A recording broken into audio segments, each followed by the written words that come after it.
redraw the state's congressional maps of the State House, the Senate killing off that effort. A number of Republicans jumping on board to finish off that push that many said was coming straight from the White House. Our Mike White has been camping out at the State House now for more than 2 weeks and has been tracking all of this. What do you have for us, Mike?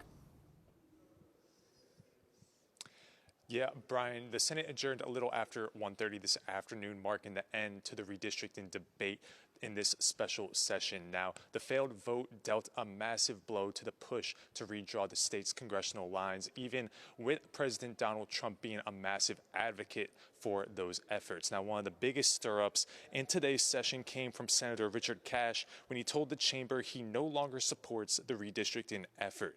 Cash was a major supporter of this effort, but pointed out that early voting has already started with the June primaries. He said he is not willing to impact an election that is already underway.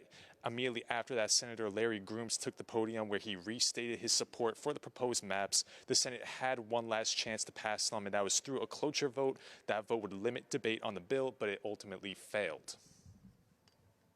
South Carolina citizens are going to the polls today, and neither my conscience nor my common sense will allow me to stop an election that is already underway.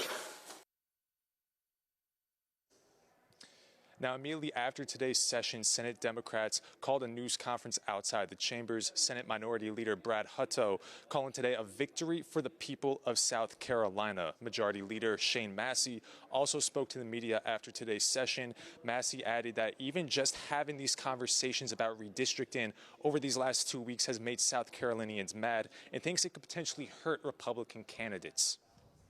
Just having the debate, right, just even having this conversation has upset a lot of South Carolinians because they think that we're cheating.